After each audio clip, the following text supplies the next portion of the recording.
and we put it on our YouTube channel, just so devotees can see it. But evidently, people are really looking at it, so it's good. So we ask everyone's permission to record you, and we hope that doesn't in any way dampen your enthusiasm to join the discussion, because, like I say, this is seen by devotees of Ma. So my name is Mangalananda. I'm an acharya of Ma Sharanam Ashram in India and a devotee of Anandamayi Ma. And we are all here because we have been touched by Ma's grace. Because Ma said, you cannot even think of her unless she first thinks of us. So we have this in common, that Ma has touched us. We want to know more about Ma. We want to study her teachings, her advice to us. And hence we have gathered to do that. And my other intention in forming this satsang is that I feel passionately that anyone who has been touched by Ma needs a place to go for community, for support, for further teaching. So that's what we hope this is. So we are all in this community of Anandamayi Ma, and I hope people feel that and act accordingly, because we're here together as one family in Ma. And this is my beautiful wife, Gloria. Jai Ma. And because of our community effort, we always go to the time it takes for everyone to introduce themselves. I want to see everyone's face, so please turn on your video. And when Renu will call you, you have to look in the little upper right-hand corner of your square and push unmute so you can speak. And later we'll have an open mic discussion for anyone who wants to speak. But at this time, since we have several people, I think we have, 21 people, just briefly say your name and where you're from. And then we can just move on and see everyone's face. So first I want to introduce my co-host, Pragya Halstrom, who is the author of Mother of Bliss, a wonderful book, and another book she has, the publisher, which she'll be reading from later, and who has run our Matri Satsang in Boston area for many years in person. And we're happy she's joining us. So Pragya, will you introduce yourself further? Hi, Pragya. Hi, Pragya. Hi, Jai Ma. It's beautiful to see you all today. Happy Guru Purnima week. This is the wonderful week where the full moon of the Guru shines on us, and we have a chance to honor and celebrate the light that the Guru has brought into our life. So Shubh Guru Purnima to everyone, and look forward to our satsang today. Jai Ma. Jai Ma. Thank you, Pragya. Yeah, I've given a hint to a few people who are going to come. This is going to be a special kirtan, a special satsang, for two reasons. One, because of Guru Purnima, and that teaching and that theme will run through our discussion and through Ma's words, but also because we'll see when we open it. There's another reason too. It's going to be very sweet. Now I'll introduce our technical co-host and ever-ready Sevak online is our dear Renu Chaudhary. So introduce yourself, and then you can call on people to introduce themselves. I'm Renu, joining remotely from Mountain View today, but I live in Fremont, and very near Mangalananda Ji and Gloria Ji. So happy to see you all. We're going to start with Ananda Swarup. Arna and Diego there with you? Yeah, they're here.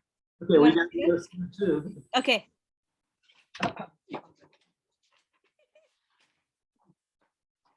Namaste. Hi, Mangalananda. Good to see you. Jai Ma, good guys. It's cool you're all together. That's really good. Yeah. Yeah. Outdoors. We're all going to go on a yatra to Southern California together in three Teslas in August. And we're going to do 4 kirtans on the way and hit all the holy places in Southern California, which there are places where Yogananda's been, different Hindu temples. It's really going to be fun. And those are the 3 Tesla drivers. That's right. Those are our 3 drivers. Okay, Renu, go. Sorry to interrupt. Go ahead. Okay.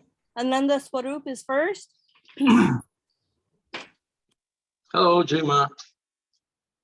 Jai Ma. Glad you could join us. You're in a little island off the coast of Spain, right? Yes, That's so beautiful. I live in Mallorca, Spain, a small island between Spain and Italy. Very it's a happy pleasure to be here with you. Wonderful. I'm so happy you could join us. Wonderful. Jai Ma. Thank you, Jai Ma. Welcome, Jai Ma. Next, we have Bhavani from Boston.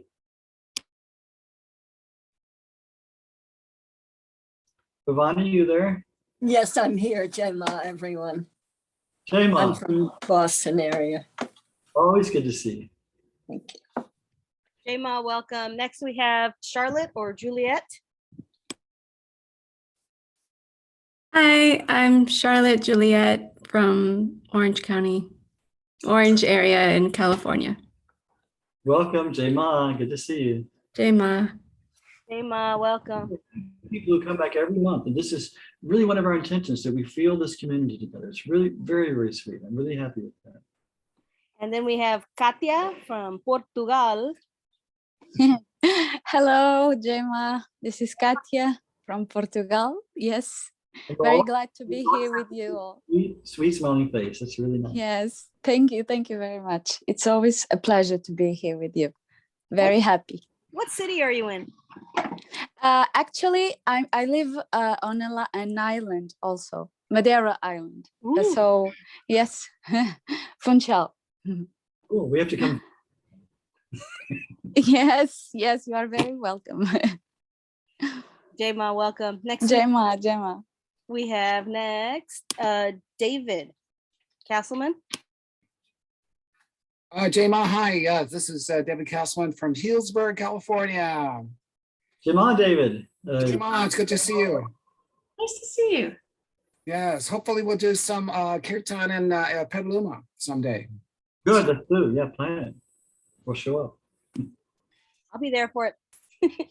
Next, we have David Herring. David and Linda, I believe. Hello, we are David and Linda. We are in Williamsburg, Virginia. Jai Ma, and we are very glad to be with you here again. Jai Ma. We're always happy. Yeah, Awesome. good to be here. Next, we have Debashish Gupta. Devashish ji, boliye. Remember, you have to push unmute on the upper right-hand corner of your square. Hi, and Jai Ma, this is Devashish from Chicago. Jai Ma, aapka swagat hai. Jai Ma. Jai Ma, thank you. Is this your first time with us? No, I've been here before. Okay. Sorry. Okay. I remember now. Very good. Jai Ma. Jai Ma. Jayma, welcome. Next, we have Dr. Muradji. Jai Ma, Murad from Boston. So good to be back. Sending love to all. Jai Ma. Jai Ma, Dr. Saib. Always good to see you. Jayma, welcome. Next, we have Greg from New Hampshire. Hi, this is Greg in New Hampshire. Jai Ma. Jai Ma, Greg. Jayma, Greg. We love Jai seeing. Ma. Love seeing you. Thank you. Okay, welcome.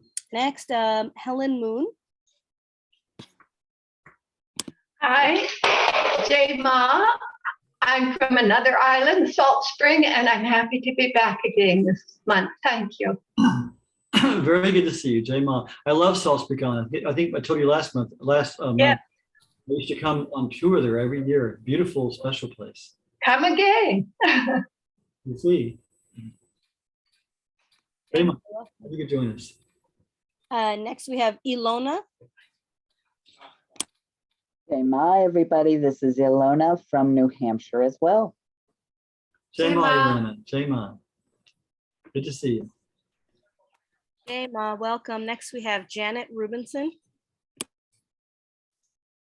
Jai Ma, Jai Ma. Jai Ma. So we're sitting here with my mother, who's going through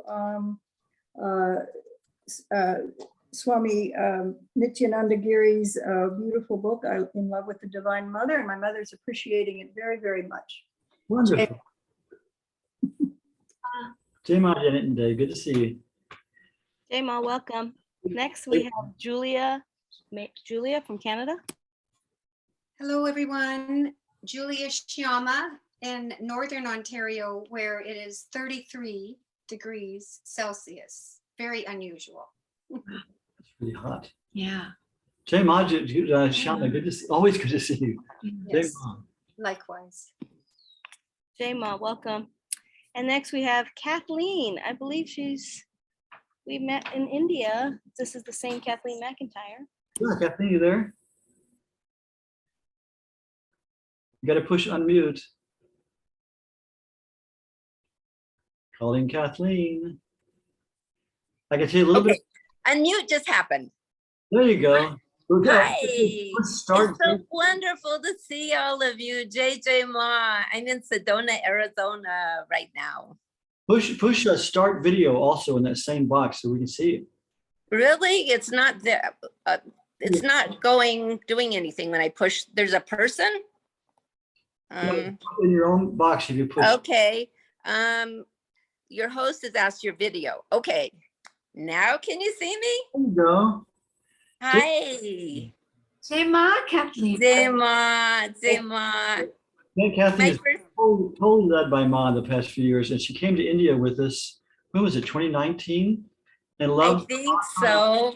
Yeah, she loved our Marshodam ashram so much she didn't leave for like 3 years, literally, and built her own house there. That was just a few. What was it? April? No, May. I think May. So welcome, Kathleen. We're really happy to see you. Wonderful to be here, JJ Ma. Oh my gosh, so good to see you. We were So roomies. good to see you, Renu. Oh my goodness. We were roomies on our yatra in India. So cool. So cool. Okay. Well, welcome, Jema. Jema. Next, Leela Bhava.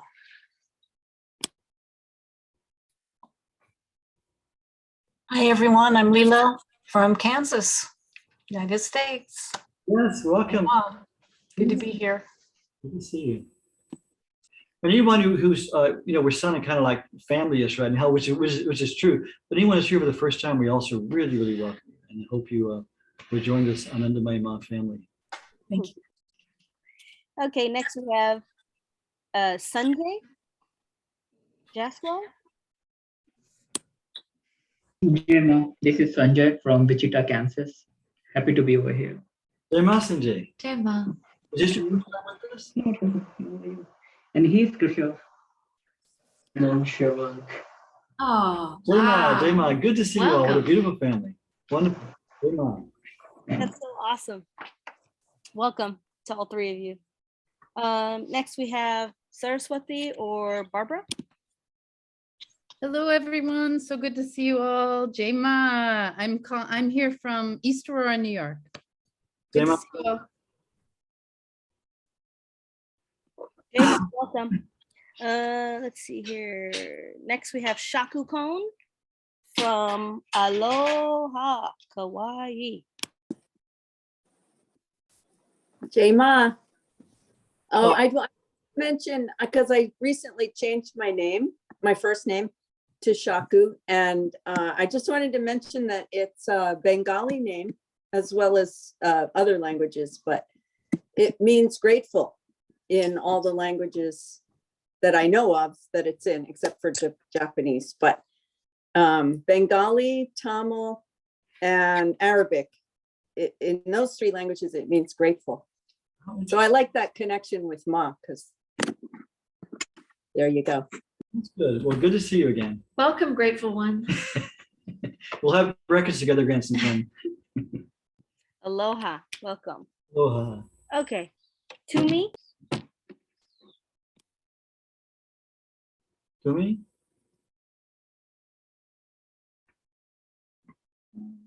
John, are you there? Do you want to introduce yourself, John Toomey? You just unmute yourself. Maybe that's hard for him, but anyway, John is from Boston. So you know him? Yes. Oh, really? Well, He spent much time with Swami Guru Shraddha, and every time he comes, he's always there. oh, I wish we could see you and say hello. But anyway, welcome, Jema. You're in the right place. Hey, Ma, welcome. Oh, he just unmuted. Oh, You there, John Toomey? You want to say hello, John?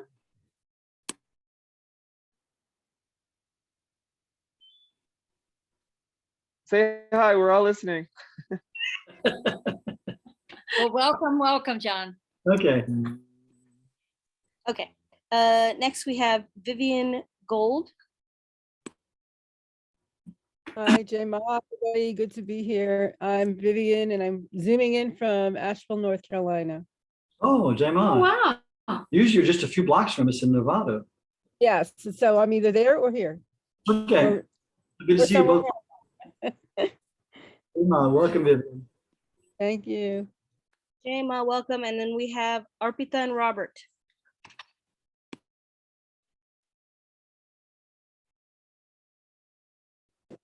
Yeah, Arpita, we're from Florida. This is Robert from Florida. That's it. Jai Ma. All devotees of Ma who received Ma, Arpita received Diksha from Ma, and I knew her from the days we were traveling with Ma. Jai Ma, welcome. Good to see you both. Jai Ma. Always good to see you guys. Welcome, Jayma. Thank you. And then we have Michael Ziv from our Yeah, Michael Z from Sebastopol, California. Jai Ma. Good to see you, Michael. Another Michael. neighbor of ours. Jai Ma. I think that's it, unless there was a couple people who slid in at the last minute. Anybody who's not been introduced, because we love to say hi to you. Ashley. Hi, Jayama. Good to see you, Pragnya. I'm glad you're feeling better. And good to see you, Mangalananda ji, Gloria ji, and Renu. Jai Ma, good to see you. Are you still in Florida? Florida. I'm still in Florida. I don't know when I'll leave, but here I am living and trying to, thrive. Very happy to By the blessings and grace of Ma.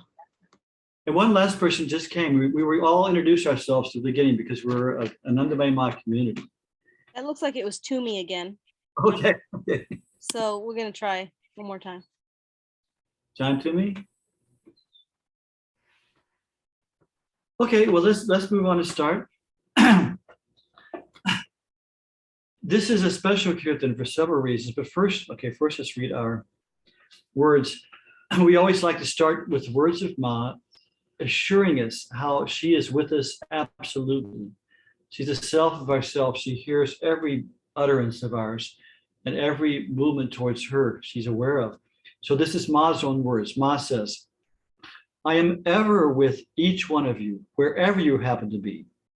But your vision is tied down to worldly matters and you have little time to direct your eyes to this body and your thoughts and actions. What can I do?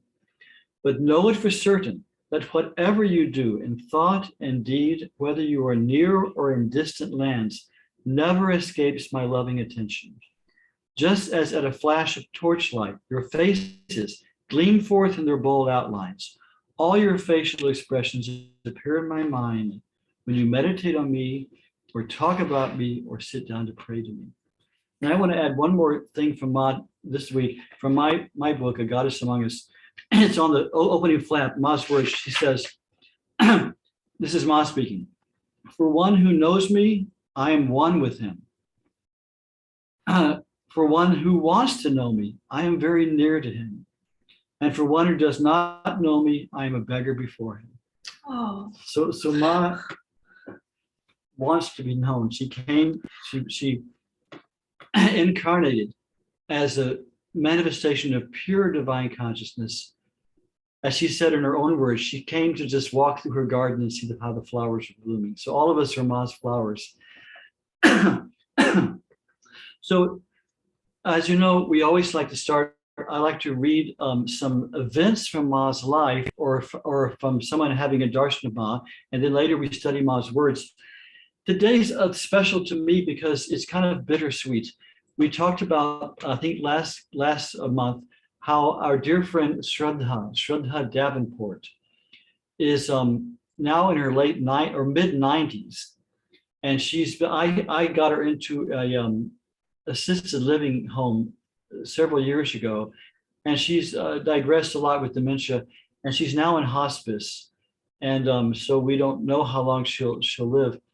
Shraddha is a wonderful devotee of Ma. She and her husband Satya went to Ma many, many times. And there's somebody there. And she wrote this beautiful book, In Her Perfect Love. And I'm thinking about her a lot because I called her, I think, for the last time a couple of days ago. And they just held a phone to her ear, and they said she didn't open her eyes, but I think I know her soul heard me. And I just told her how much I loved her, and how she has to always remember Ma. And I know her mantra that she got from Ma, so I said her mantra in her ear a few times. And it's probably the last contact we'll have. I had an agreement with her for decades that when she leaves her body, I will put her ashes in the Ganga with the proper ritual and do a puja at Ma Samadhi, and also have a Pandara, a feeding for Brahmins and sadhus in her name, which I will do by all means. So since I've been thinking about her, I have a packet. I have many treasures that she has given me. These paduka of Ma, these are the very sandals Ma wore on her physical feet. Shraddha gave them to me when she moved into the nursing home. They were on her altar for many years. And so I had among the many treasures I have from her, I had a packet of letters. She always saved everything. I had a packet of letters which she wrote to Ma, because when Ma was in the body, it was so important to us to just bring all our cares, all our prayers to Ma's physical presence, sit in front of her and just speak these things. And we knew when Ma looked at us with her merciful eyes that everything would be all right when we just let Ma know about it. And I can say she knows anyway, but the fact that we could physically speak to her. So many times we wrote letters to Ma. This is long before the internet or anything. We just had these little air letters that you wrote, would take weeks to get there. And we would send them either to our friend Chitra, who was one of Ma's main attendants, or if we had a group of devotees who were always going back and forth between India and America. And we would send a letter with somebody who we knew was going. So Shraddha had all her letters that she had sent to Ma, either through Chitra or through our friend Hari Priya, and then Ma's replies. And sometimes we even had photos that Ma had touched. So I was reading through these letters, and it was just so moving. I won't read them because if someone needs to be sure and mute. Everyone should be muted, otherwise we hear your background noise, okay? Make sure you're muted.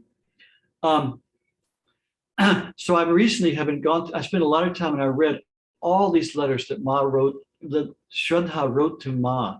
And I won't read them because they're too personal, but her pouring out her heart and love to Ma. And then Ma's beautiful and always very practical replies. It was wonderful. So I wanted to read a little bit from Shraddha's book, which she wrote, called In Her Perfect Love. It's one of the classics in Ma's literature. And something about this book, it was first published in India. It's a diary of all her trips with her and her husband Satya to Ma over the period of like 10 years. They went back and forth. They would just stay as long as they could, came back, worked, and got a little money and went back. They were not rich at all, but they just spent their time and their money coming to see Ma as often as they could. And so this is her diary of that. And it got printed in India. Some devotees of Ma said they were printed for, and the Indian publisher did a terrible job. There was something like 300 typos, and it didn't look very good. And Shraddha was so upset. But then, by the grace of Ma, our dear friend Christopher Pegler, who runs the Satsang of Ma in London for many years, an old devotee of Ma, a dear friend of ours, he knew Shraddha, and he took the time to completely type out perfectly the book, retype it all, set it up right, clear it with Shraddha, and have her look at it and proofread it and make sure it was really right. And he did a beautiful job of publishing it. And you can get it even now on his website, which he hosts, Anandamayi.org, which it's a beautiful resource for Ma's photos and information and teachings. And there's many books there you can download. So this book is now, because it's been sold out in the printed version, now you can get it there. And so this is a little bit of our dear friend Shraddha. So please remember her in your prayers. She's in the stage now where she's just withdrawing more and more in her consciousness. And anytime, and I'm happy for this, since I'm sad I won't see her again. But for many years, she's just been saying, I wish Ma would just take me. Why am I just dragging along here? Our dear friend Swami Vijayananda, this French Swami who lived with Ma for many years, he would also say that he became like 93, 94 years old, and he would laugh and he would say, I think Ma's forgotten me. I'm still here after all this time. So Shraddha's wish is to leave this body. So we shouldn't be sad for her. At the same time, we should remember her in our prayers, that she finishes up all her karma here, that she has her mind and heart inwardly awake, even though her brain is foggy from dementia. So let's read a little bit of Ma's. Now, a little background. in this book, you'll see, is anybody letting people in from the, there you go, okay. A little bit of background. Shraddha was living in California. Her name is Patricia, and she had a beautiful dream one night. She and her husband Satya, Ma gave them the name Shraddha and Satya, which means faith and truth. But they were Pat and Joe Davenport, and they were very cool people. They were hip long before they were hippies. They were beatniks. They ran a little coffee house. She was a torch singer. They were just very free, spontaneous people, very cool people. And at one time, she suddenly had this dream, this vivid dream of this beautiful Indian lady who drove up in a car, and when she stopped and looked her in the eyes, and then all this cosmic stuff took place. And so she was wondering, who was this? And so over the next couple of years, she looked and searched, and then suddenly it came into her, some books about Ma came into her hands, and she said, oh my God, this is the lady. And then she found it was the same saint who Paramahansa Yogananda wrote about in his book, Autobiography of a Yogi. So, and this was like 1969. So Ma was in her body. So she became friends with a lady who later was named Haripriya by Ma, who was a dear friend of mine. And we knew her. And I actually put her ashes in the Ganga when she passed her, when she left her body, Haripriya. So that's the background. So Shraddha went to Ma, and she asked her, she said, why did you appear to me? And Ma said, I appeared only to my own self. And so Ma and Satya were just so passionately devoted to Ma and loved her so much. So let's read a little bit about her first darshan. So she came to Ma, and she met some devotees of Ma. And first let's tell you how she got her mantra, because Ma would do this in many different ways. This is how she got her mantra.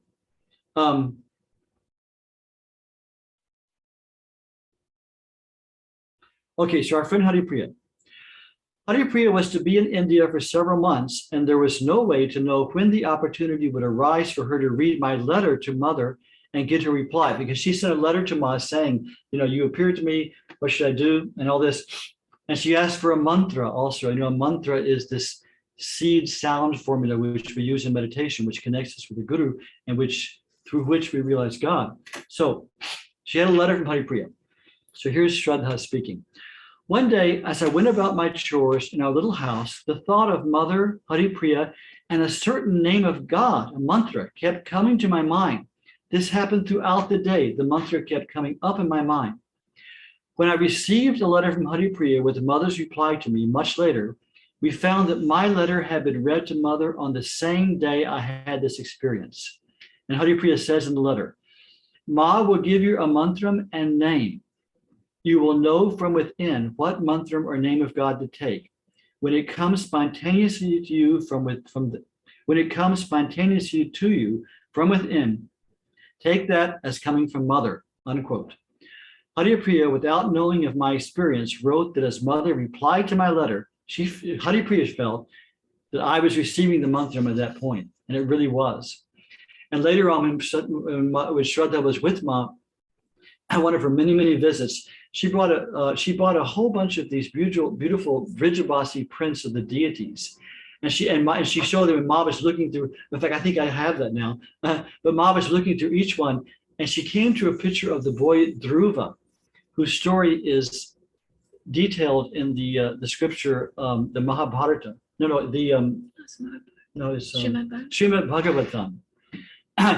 Dhruva was a boy, a great devotee of Vishnu, and he stood on one leg for this long time, saying Om Namo Narayana, saying this name, and Vishnu appeared to him and blew his conch in his ear and put him into samadhi. So there's a picture of Dhruva standing like this before Narayan, and Narayan is blessing him. And when Ma showed this photo, she turned to Shraddha and she says, this is exactly what it was when you received your mantra. And to me, this is like, Ma would sometimes slip and give herself away. She's saying she's Narayana, and Shraddha is Dhruva, this wonderful devotee Dhruva. But it's so beautiful. So Ma remembered the mantra remembered the event at that time. Okay, so let's continue. The next is Shraddha's first darshan of Ma. So they got to India. She and her husband said they got to India, and they were met by Ma devotees, and they found where Ma was. So here she says, soon we were standing on the porch in front of the shutters. Then someone opened the shutters and I could see Mother at the far end of the large hall. There was a long platform at that end and several sadhus were sitting upon it. Mother was also seated there on the end to my left. A large crowd sat in the hall, women on the left and men on the right.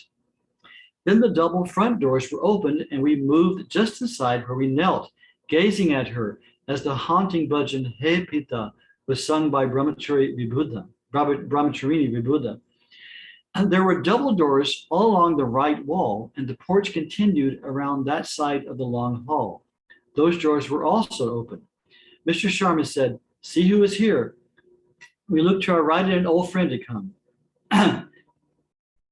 Then a man told us to come with him. I did not want to leave, but I did as I was told. We were taken along that side porch to doors that were just across from where Mother sat. There we had a much better view of her. My joy was complete as I knelt with folded palms. Tears of happiness ran down my cheeks, and I smiled and said to myself, it is really happening. I am here. This is the greatest moment of my life, and I know it. As I looked at Mother with her beautiful little hands together in namaste, I thought she was greeting someone behind me until my husband told me otherwise. Then she took one corner of the yellow towel which lay around her throat to wipe a tear from her eye. Now my own tears came in a torrent. After some time, everyone arose and stood as Mother went out a door near which she had been sitting. Then someone told us to come to the front, that Mother was coming out to greet us. We could not believe it, but there she was, seated in a tiny pandal in front of the satsang hall. We hastened to her feet, pranamed, and offered the fruit which we had brought. Mother gave my husband an apple and me an orange, just as we had wished. Then she asked, did you have a comfortable journey? I said, oh yes, thank you. She smiled at us so sweetly the whole time she was there. Then she went to her room. So that was her first darshan. She tells many, many more intimate things. And this is really interesting. I want to read one last thing. Can you run and get that picture from the top of my desk of my Shraddha? I want to read one more thing because this, to me, is extremely relevant. We've talked about it before, how everyone who had darshanama had this utter feeling of soul familiarity. I shared with you my first darshanama in Vrindavan, and how when I saw her, I just knew there's never been a time I didn't know her. There'd never be a time I won't know her. It's just the soul knew its mother, its divine mother. So this is Shraddha's take on that, her experience. And this, I found this very, very significant. So this is another darshan where she and Satya are sitting with Mom. As we sat there at Mother's feet, I gazed into those wonderful eyes, the eyes of the beautiful lady in my dream. Then I experienced something. Wait, I'll show you. I'll show you later. Then I experienced something which I had never dreamed of, a presence so familiar, but something unusual at the same time. It took a little while for me to understand what it was. Then I recognized a presence I had known all my life, that I had never been without, but I had not identified it before or truly even thought of it. And this is all in italics. It was my very own self. But now I was experiencing this same presence. It was myself, only it was Mother, her presence, herself and myself were the same. Not in some abstract philosophical way, not just alike, but one and the same. Now I knew where I belonged. The joy of my heart knew no bounds, as it was born of her, the mother of my heart. How can it be that I am so blessed? Only by her sweet grace could such a thing happen. For without her, I am completely and hopelessly lost. And this is a beautiful, you want to show it? You keep it up, right? This is a beautiful picture Shraddha gave. There's Shraddha on the side talking to Ma. That's so sweet. Okay, that's good. So let's remember Shraddha in these last days of hers. She's in hospice now. Thank you. She's in hospice now, and we don't know how much longer she'll last, but we send our love and our prayers to her, and we're grateful for her book. Now, I wanted this time, this is a special satsang. While we're thinking about Shraddha, I thought, okay, let's talk about some more Westerners. So I have 3 other quick memories from Western devotees who met Ma, because we have a different way of seeing things being Westerners. So I want to read two other events, and then I want to share some of my memories of being with Ma. So we get kind of a view of people from the West who met Anandamayi Ma. So the first is by a very great devotee Ma, a Frenchman named Arnaud Desjardins. And he came to Ma. He was a filmmaker, and he made a beautiful movie about Ma. There's a movie you can see it on YouTube. It's simply called Ashrams by Arnaud Desjardins. And it has in this, he went to all ashrams at that time. He came in like in 1960 or something. And there's a movie he made of him visiting Shivananda ashram and seeing Swami Shivananda. It's there. And then going to Ananda ashram and seeing Swami Ramdas, Papa Ramdas, wonderful, wonderful realization, and Mother Krishnabai. And then visiting Ma's ashram and this beautiful footage of Ma. So if you look on YouTube, you can see a movie called Ashrams, and it's really worth seeing. It's not that long, it's maybe 30 minutes or something. So this is some of his memories of some of the first times of meeting Ma. So he says, Mother is here. Devotees and visitors are sitting around her in a cluster in order to have her darshan. So reading these letters of Shraddha just brought it back so much of the magic it was to be with Ma, and the travel and the chaos, the beautiful chaos of it, and Ma's longing just to have Ma look at us and look into Ma's eyes, and just all the amazing life around Ma that was there, the throbbing life and the love and devotion around her. So let's just try to pick up some of this from his writing. Mother is here. Devotees and visitors are sitting around her in a cluster in order to have her darshan, her blessed sight, and she enlivens by her supernatural presence and her silent radiance the singing of the hymns. Close by her, dressed all in white, the young girls who have dedicated their lives to her. By her side, a woman of hoary age, very thin, very frail, a sannyasini with shaven head, clad in the orange robe. It is Didi Ma, Mother's mother, the mother of Anandamayi Ma. I've got a picture of her over there, who is every day I try to remember Didi Ma and pray to her. She was the manifestation of the perfect human being.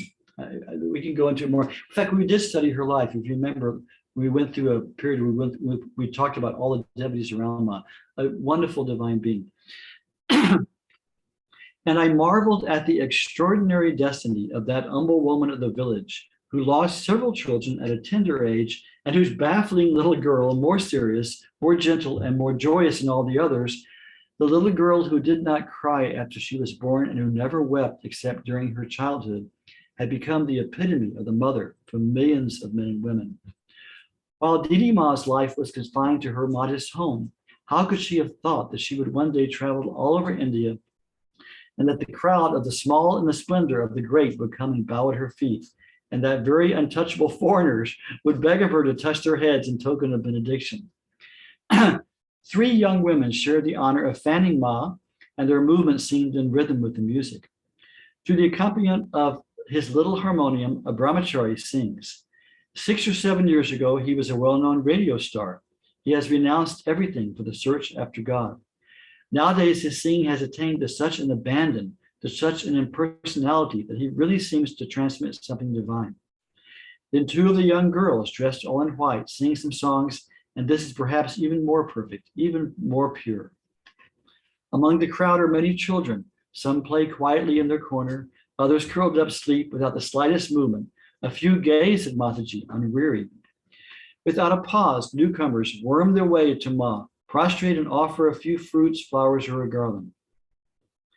Absorbing all of this peacefully, Ma Anandamayi is basking in her own peace and bliss. It's true, Ma would just sit in this amazing state of just utter serenity and dynamic joy. Off and on, her eyes gaze into the far distance, and her expression takes on a beauty that is truly divine and beyond all description. What does she see at such moments? With which world is she in touch? What is the significance of a being in our midst so totally different? She has eyes like ourselves and yet entirely unlike. She sees us and sees much more than us. Why have we no access to her vision? Why are we thus banished from the world of which she is a living proof? The more I look at her, the more fascinated, the more amazed am I. I can say from my own experience, I would always try to come to darshans, to satsangs early, so I could get a place right where I knew Ma would sit. So she'd be on this little charpai, and I would sit kind of right below and look up at her, and I would watch her eyes. She'd look out, and then she would like go into samadhi, and her eyes would just like turn inward in this unspeakable way. I can't even describe it. And then they would come out, and she would see external, and then she would go. So she would sit as people were singing or talking, and kind of just go in and out of this deep samadhi. It was amazing to see closely.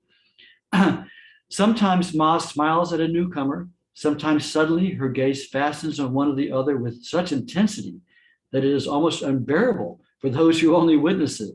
This lasts for a few seconds that seem like an eternity. The hymns follow one another, but now it is Ma who sings, and the crowd repeats in chorus, Hari Bol, Hari Bol, Hari Bol. Her singing has such force, such vigor, that we are shaken in our entire being. This surpasses by far everything of that order that I have had the chance to experience. Something immense that very nearly causes giddiness makes his presence felt among us. We want even more of it, but we feel that we should be unable to bear it. Her face is so powerful that I cannot disengage myself from it.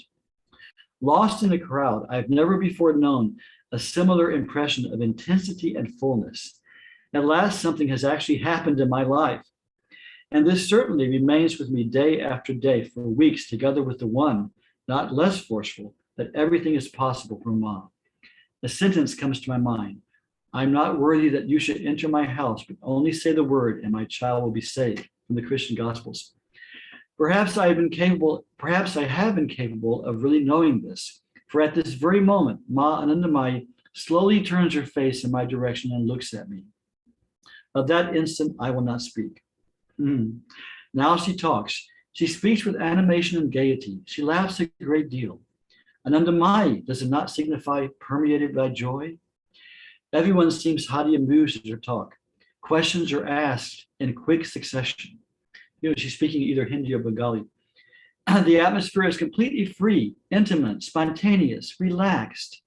I do not understand any of the conversation for sure, but what does it matter? The French disciple to whom someone remarked, talking about Swami Vivekananda, you don't understand anything of what Ma says, only replied, but who really does? The reply is correct. The teaching of Ma Anandamayi is absolutely beyond words, just like that of Ramana Maharshi. And when she speaks, she still remains beyond her words and beyond the comprehension of her listeners. Nevertheless, a teaching of Ma Anandamayi formulated in words certainly does exist. One has often been surprised and dumbfounded by the way this unlettered woman replies without even a moment's reflection to the most difficult and perilous questions that are put to her by very learned men. Her words have for years been recorded by her disciples, especially by a quite astonishing and indefatigable woman, Sri Guru Priyadi, and by Brahmachari Kamalda, and some have been translated into English. They are extraordinarily interesting and striking and represent one of the monuments of metaphysical thought and a prodigious commentary on all samskaras, on all sadhanas known to us. I myself have, assisted by the Swami who served as an interpreter, prepared in minute detail several conversations with her. Certain sayings, certain utterances have impressed me profoundly, but this was never the most essential point. It was Ma's presence that was the message. Isn't that beautiful? When Swami Guru Shona and I were traveling in Europe, ashram would send us every year to tour in Europe. We were in France many times, and one time in France, we wrote and tried to contact Arnaud de Shraddha. He had his own ashram there. And he wrote back a very polite and very respectful letter to us saying he would love to meet us, but he was in Canada at the time, so we didn't get a chance. He passed away not that long ago, a few years ago. But he was, to his end of his life, he was a very, very great devotee of mine and kind of a spiritual teacher in his own right. I want to read one more Westerner's impressions of Ma, which I think is very relevant to us.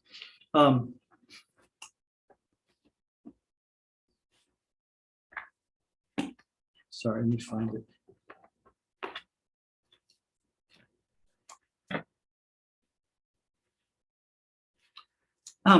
This is by a Swedish lady.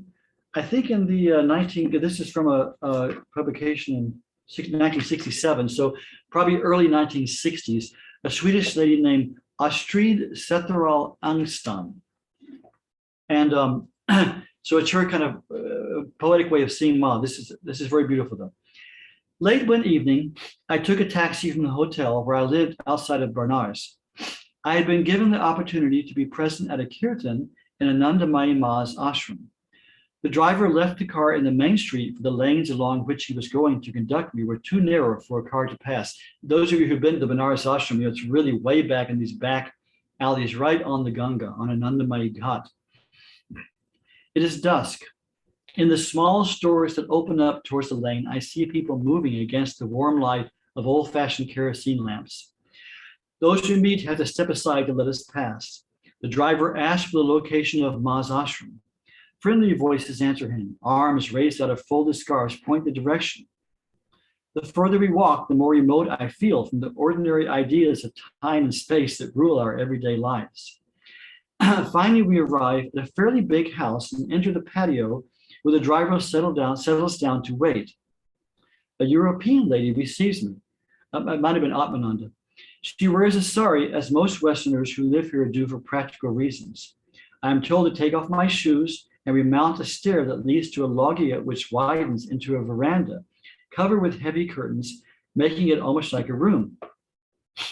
Inside this veranda, behind light ironwork gates, is a small shrine with large portraits of Anandamayi Ma.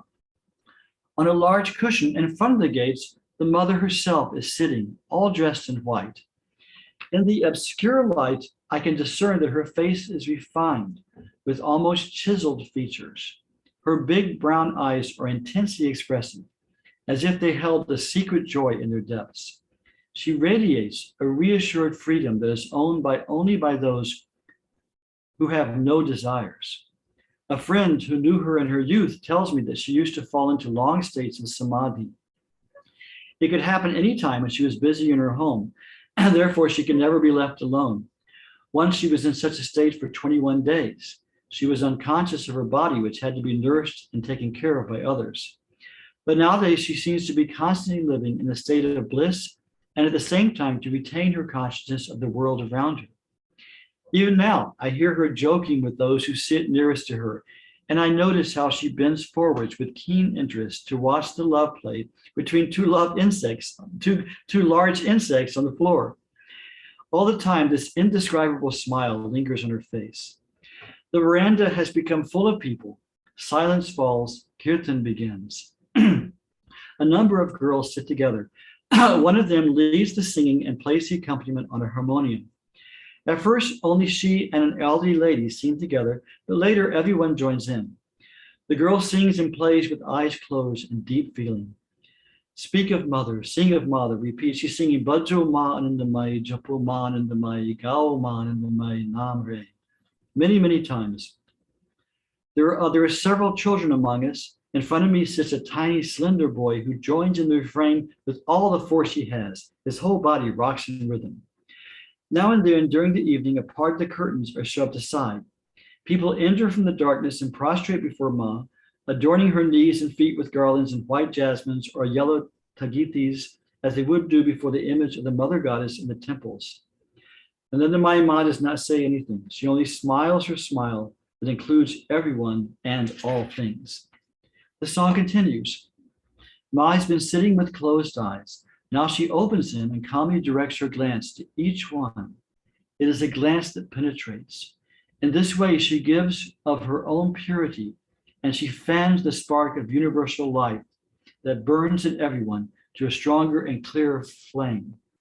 It is not always words that mean most. Many of the God-inspired ones give of their life in silence. There are others who, after 20 or 30 years of silence, perhaps put their wisdom into words. I've been told that the mother does not speak much. The number of wreaths at the feet of Anandamayi Ma increases all the time. After a while, the singing stops. A young man with brightly shining eyes begins to play his sarod and to sing alone, directing his song to the mother whose eyes are resting on him. Apparently, there is some fun there was some fun towards the end of his song because all, including the mother herself, laugh. And now she nods to the girls and they began to sing again, filling the room with praise of the mother of the universe who helps in need, the divine mother whom we meet in all forms, who creates and sustains. She also destroys, but only to create anew. At the same time, she embraces us with merciful arms. Out of her embrace, we step into life on earth, into the love we live. I sit on the floor as near as one can to another being, but here I do not mind the close touch of others. The outside life seems so distant, and the strong feeling of oneness with everyone and everything to the mother is real. After a while, Anandamayi Ma rises and walks out on a terrace overlooking the broad, majestic, deep blue Ganges, the Ganga. The silence remains unbroken. The mother lets her gaze follow the swirling water. Her face is so tender. Her whole personality radiates a secure warmth. There is no exaggerated emotionalism in her. Her sense of humor always comes forth. She is as she is, perfectly natural, charged with life. The cool evening breeze sweeps around me as I stand before the luminous face of Ma. I am asked if I would like an interview with her tonight, with the help of an interpreter. No, tonight is not a question of words, only one thing. I ask for her blessing. Her face seems to me to be very ancient and at the same time radiating youth as she raises her hand to the holy sign. There's like 2 more pages I want to read. I left Benares and was away for more than a week. When I returned, Ma, who never stays long in one place, was still there. I found a note in my hotel room saying that if I wanted to see her again, I should come to the ashram at once because she would be leaving in the late afternoon. The terrace lies bathing in the sun. People come and go or sit meditating. A man gives me a sign, come now. I followed him into a room where Anandamayi Ma sits on a bed dressed as always in white. I touched the floor with my forehead in greeting. Her eyes met mine. We smile. Her face is calm, quiet, happy. But our word happiness does not render what it expresses. It seems as if her gaze pierces through to that which the eyes of others do not see. It is difficult to tell what one experiences in the presence of a God-intoxicated person. Words limit such experiences that do not have language as their means of expression. She smiles and says, "You are the mother and I am your little child, so it is." She even tries to say it in English. We laugh. The girls in the room laugh. And all is simple and gay. She touches my forehead and my hands. She touches my forehead and my hands, and she hangs a garland of yellow flowers around my neck. She begins to talk. Her clear girlish voice sounds almost like a bird's twittering. And then she said that someone there took down the words, exact words Ma said, and they later translated them. So here are Ma's own words. Through pure concentration, all is possible, but the least trace of egotism prevents the spiritual growth. The one who wants to lead a spiritual life must be quite transformed and change all their values. The cause of our misery is that we cling to forms and believe them to be real. This we must understand. Real joy exists only in the spiritual life. The only way to experience it is to know and understand what the universe really is. We have to orient ourselves so that we see the whole world as divine. It is said in the Isha Upanishad, everything that moves in this world must be covered with the Lord. Our old world and our old perception has to go, and instead we shall see the world as it is, see God in all, see how the divine breaks through names and forms. There is no place where God is not. The only thing we have to do is to open our eyes and see him in good and in evil, in happiness and unhappiness, in joy and sorrow, in life and death. One may exchange the word God for life. To be conscious that all life is one gives a bliss that does not change. If you feel unhappy and restless, it comes from ignorance of this truth, from being rooted in the idea of manifoldness and differences between individuals and things. All are only variations of that tat, which is the center, which is one. My Indian friend says, "You have been touched by Ma." when I tell her of my visit with Anandamayi Ma. According to the Indian way of thinking, this is very meaningful. One thing is certain, one does not forget Anandamayi Ma. She awakens to consciousness. Isn't that beautiful? I want to tell you one more Westerner's experience of Ma, Acharya Mangalananda's experiences. I want to just have a couple of memories out of many memories I had of traveling with Ma. I've told you about my first darshan of Ma, but since it's Guru Purnima, and some of you have heard this, but I want to tell you about my diksha from Ma, since it's Guru Purnima. When I first arrived in India, it was hard to find Ma. We found her in Vrindavan, and we had her darshan, and I asked if I could speak with her. Usually that day, I think it was the very next day after I arrived, and I had a private, and I just asked her, please start my spiritual life. Give me whatever I need. I'd been with Swami Satchidananda. I'd done a little meditation. I've been living in an ashram for about a year. But I said, please give me whatever I need. Please take responsibility. Give me the mantra. I asked very directly. And she said, when the time is right, and she was very pleased that someone had come and was asking about spiritual life, because so many people come and just ask her, to bless their husband for get a new job or whatever. So time passed, and whenever I asked her for diksha, she would say when the time is right. And then one morning, she sent a letter to my room which said, come tomorrow morning, bring these particular offerings, and you'll have your diksha. And I realized it was my birthday. It was my 20th birthday. I was only 19 when I came. So I came to the ashram. It was in the Vrindavan ashram. And they set up a little altar behind the parikrama of the Murti of Gauranga.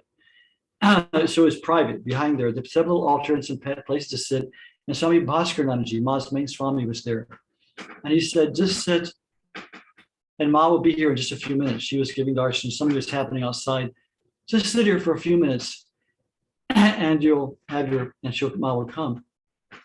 So I sat, and she said, just sit and meditate. So I sat down, I started meditating, and suddenly, like, every possible negative impulse, memory, desire, doubts, everything just rose up like a flood.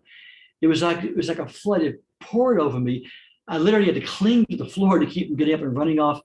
And my ego, I was about to take diksha from Ma. I would be in Ma's hands. My ego, I could literally hear a separate voice screaming, get out of here now, run, forget all this stuff, go back to America, forget this, get married, get a job, just forget this. Really, my ego was screaming. And this went on for like literally about an hour and a half. It was just, and Ma gave me enough discrimination to realize what was going on. I just sat there and endured it. I almost got up and ran, endured it. It was really, really difficult. And finally, it slowly calmed down, And I was kind of in a lull. And at that point, Ma walked in and she knew this thing. I can't tell about my diksha because, as Ma said very specifically, don't talk about what happened. Ma had a very unusual way. She, at the end of her life, she manifested to give diksha. But then after diksha, I went back to my room and I was sitting meditating. And I experienced that all my prana, everything that I am and was going through me and going out to Ma, who was just close by, and coming back to me in this beautiful circled river. And I felt totally connected, and that presence never left me. And as the Guru grows in the heart as the years go by, so I feel Ma's presence always now. If I just turn inward and see it. It was really interesting. Ma always said, this body is no one's guru. And in her whole life, first she had, if people want to be initiated into her lineage, first she had her husband Bholanand, who was a wonderful saint, give the diksha, and she would just be there nearby. And so people felt it was from both of them. And then when Bholanand left his body in the late 1930s, her mother eventually took sannyas and became Swami Muktanandagiri, and she was a saint from birth. And so Ma had her give the diksha, and Ma would still be there. And so Didi Ma was the guru, Ma was there at the diksha.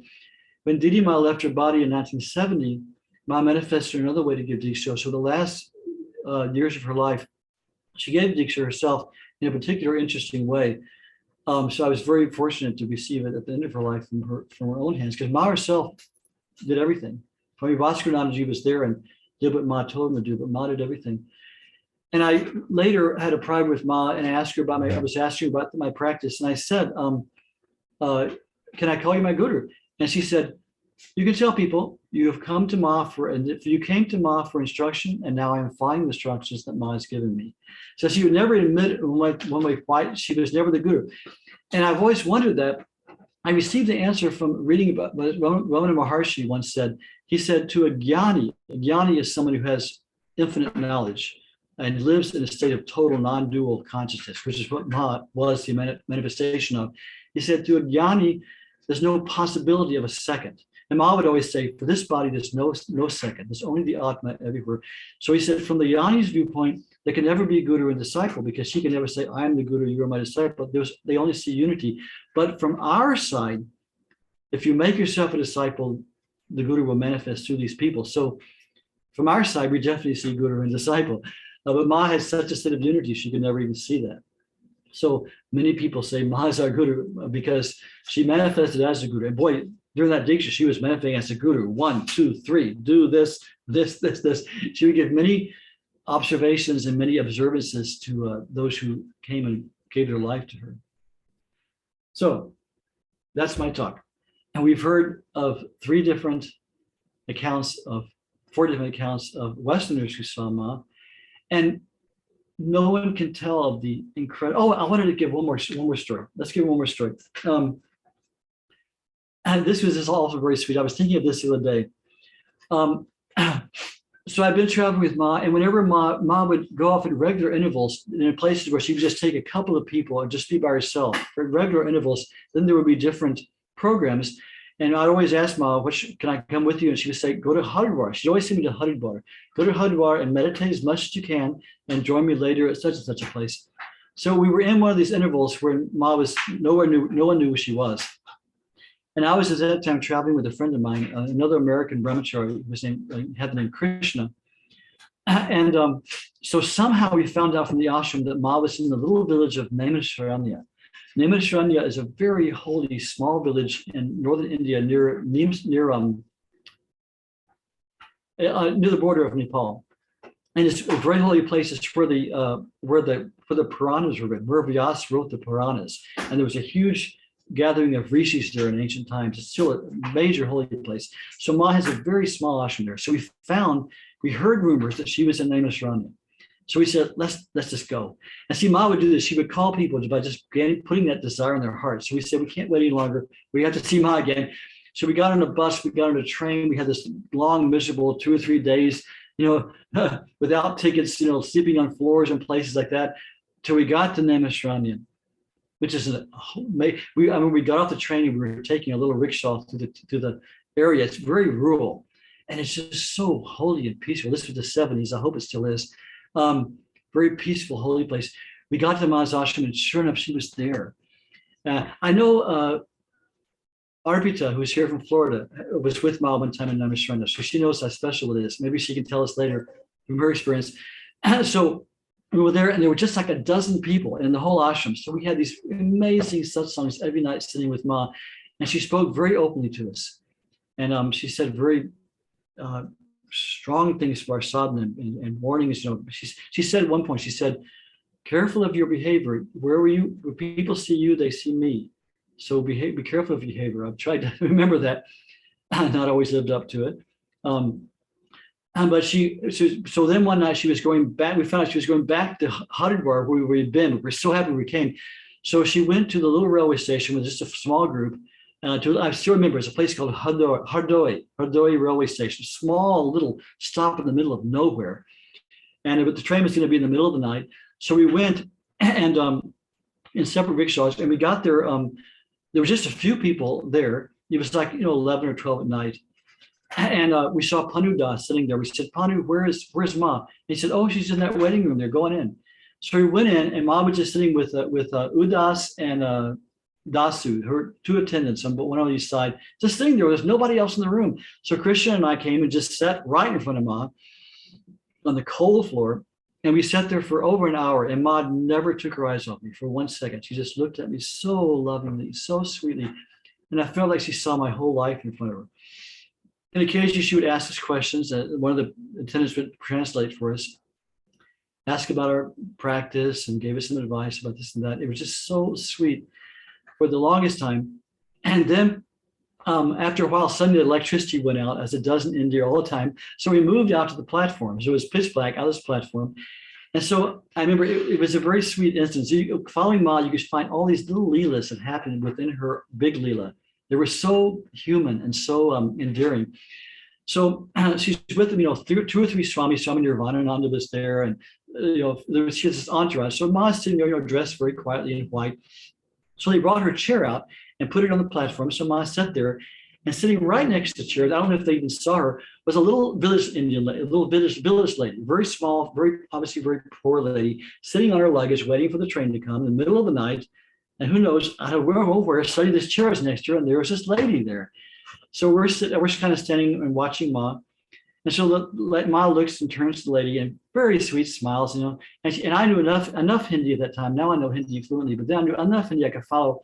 So she asked her, "Kaha ja rahi ho? Where are you going?" And the lady looks up at Ma, has no idea who she is, and just says, "I'm going to Haridwar." And Ma says, "Oh, it's very cold there now." It was winter, we were all cold. And the lady says, "Yes." And the lady asks Ma, "Where are you going?" And Ma says, "Haridwar." And they both laugh. There's just this beautiful informality. And then Ma asked to see something. Something happened. And so she was holding something. And so one of the Swamis came and shined the light on what she was holding so she could see it. And the light illumined Ma's face. And the little lady, who was literally just like right here, just right next to her, looked up at Ma's face for the longest time. And in that light, had this perfect darshan of Ma's face. And my hair was slowly standing on end. I was just thinking, this is so thrilling that here this village lady, so simple, so sweet. In the middle of the night, Ma is giving her darshan. It was just so beautiful. And so then we were going, but Christian and I did not have tickets. We didn't know we were going back to Haridwar. So we thought, we'll just wait until the train comes in and see if there's any places we can squeeze into and sit on our baggage all night. We've done it many times before. So the train came in. And they turned the lights on since we're coming to a small station. So the cars were going by, and it slows down slowly. And we're seeing the train is just packed full. Every square inch is people jammed in it, as only Indian trains can get. So the train is just jam. And slowly the train slows down. And then this car stops right in front of us. And we see in the window, it's totally jam-packed. And on top, there are 2 little sleeping berths that are empty. So we think, that's interesting. So we go in and we ask people, is anybody up there? And they'll go, so we climb up there and they're empty. So we go up an all night long ride back to Haridwar. And it's like Ma had made reservations for us. And this is the epitome to me of what it was like to travel with Ma. That Ma always was just there in the center of this bedlam, which India is, and everything happened spontaneously. She made things happen spontaneously. And we would go through the day and we would have like 6, 8, 10 so-called coincidences happen and realize, oh, Ma is doing this all. So Ma literally made reservations for us, in quotes, on the trains, because she didn't want us to sit on our baggage all night when we were traveling with her. So it was so sweet. So we had a peaceful night's sleep. Nobody bothered us. It wasn't their berth. So we got to Haridwar in the morning and jumped off the train and ran down to where Ma was getting out of her apartment and pranam to it, and she looked at us and kind of went, come on, And we went back to where we were staying before, and then we had our bath and our meal, and we went and spent the day at the ashram with Ma. So that's some of my memories of just the magical, spontaneous time of what it was like to be with Ma. And it is true, all of us here today, only a few of us have met Ma in person. A few of us I know have. And on one level, it doesn't matter. Ma is still totally accessible, totally there for us, totally hears us. We have an intense relationship with her. But at the same time, no words can convey those magical times of being in the company of Ma in person. It can't be conveyed. It was so profound and so wonderful. So I hope some of these words from the 4 of us that have told about our events are meaningful to you.